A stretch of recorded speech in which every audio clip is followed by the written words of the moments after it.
Problem है, travel agent के साथ फ्रॉड करते हैं। गत्तर चौक।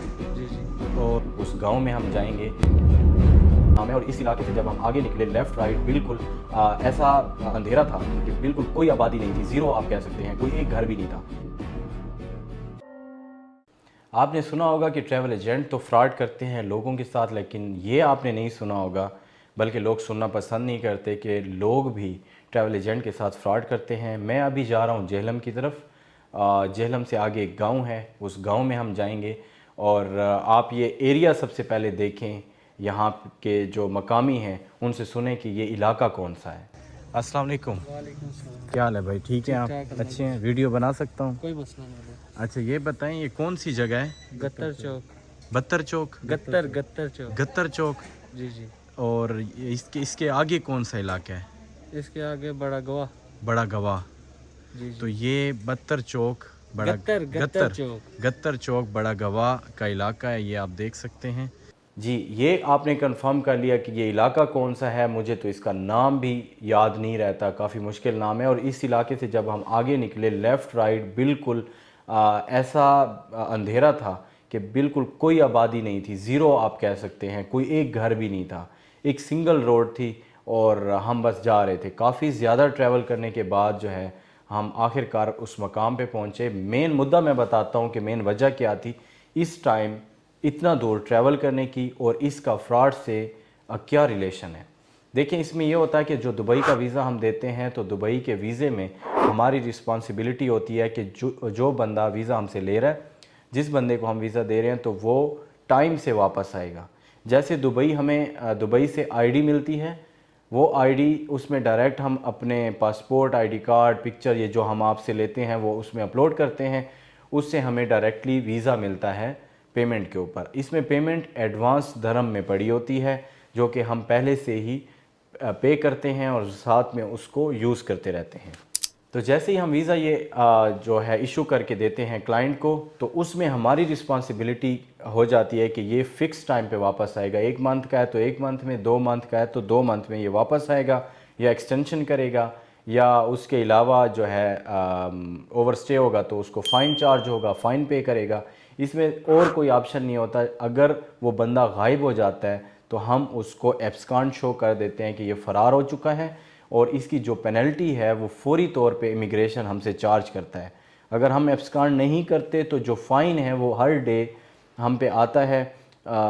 जैसे दुबई है उसका अलग है, शारजा का अलग है, तो वो फ़ाइन हमारी आईडी से कटता रहता है। तो उससे बचने के लिए हम एब्सकॉन्डिंग डालते हैं, और एब्सकॉन्डिंग के ऊपर एक बड़ी अमाउंट चार्ज होती है जो पाकिस्तानी 2.5-3 लाख भी हो सकती है। सम टाइम ये आगे पीछे होते हैं फिगर, तो 4 लाख तक भी ये एब्सकॉन्डिंग होती है। तो हम यहाँ पे पहुँचे हैं, इनके 2 बंदे थे। हमने एक एजेंट को वीज़ा दिया था क्योंकि हम सब एजेंट्स के साथ काम करते हैं। मेन एजेंट के तौर पे हम उनको वीज़े देते हैं, वो आगे वीज़े देते हैं।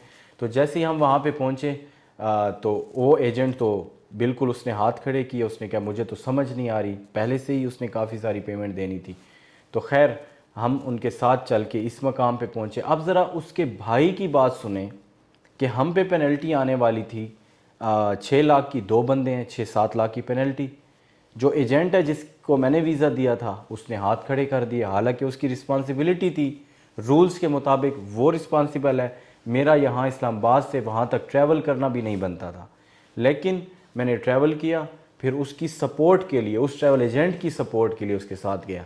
आगे से जो बंदे भागे हैं, जो गायब हुए हैं दुबई में, उनके ज़रा भाई की बात सुनिए। यहाँ पे मैं उधर खुद रह गए, 1000 बंदा है जो वहाँ पे ट्रैवल एजेंसी से कोई भी वीजा लेता है, सही है, वो वहाँ से आगे रिन्यू नहीं करता है, सही है, वीजा क्लियर नहीं करता, रिन्यू भी नहीं करता है, वहाँ पे ओवर स्टे करता है। पीछे से ऑलरेडी उनकी अब्सकॉन्डिंग हो जाती है, वो बंदे उनके पीछे तो नहीं घूमते, उनके घर अब्सकॉन्डिंग कौन पेमेंट करता है? जो हम एग्रीमेंट करते हैं दुबई के साथ। आज मैं अब इसकी बातों में ज़रा भी आपको नदामत नज़र नहीं आएगी।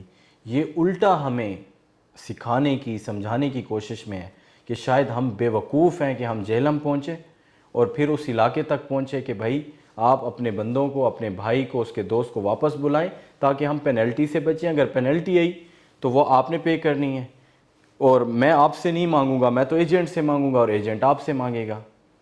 और ज़हरी बात है हमने वो पेनल्टी आगे पे करनी है। अगर हम पे नहीं करते, ये भी सुन लीजिएगा, अगर पेनल्टी पे नहीं करते तो उसमें कार्ड ब्लॉक हो जाता है कंपनी का। और कार्ड ब्लॉक होने का मतलब है कि जितनी भी उसने इन्वेस्टमेंट की है, 1.5 करोड़ 2 करोड़ जितनी भी की है, वो सारी की सारी इन्वेस्टमेंट आपकी दाव पे लग जाती है।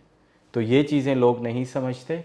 फ्रॉड से आप भी बचें, लेकिन आप सामने वाले को सिक्योर करें, क्योंकि इस दुनिया में आप जो करना चाहते हो आप कर सकते हो, लेकिन आखिरत में आपने जवाब देना है, हर बंदे ने जवाब देना है।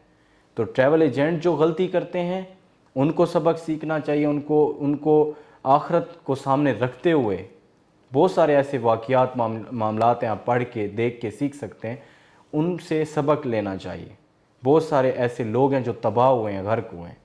इसके अलावा जो लोग सर्विसेज लेते हैं ट्रैवल एजेंट से, उनको ख्याल रखना चाहिए, अपने मुल्क का नाम ख़राब ना करें, अपना ना करें और टाइम भी वेस्ट ना करें। बहुत शुक्रिया।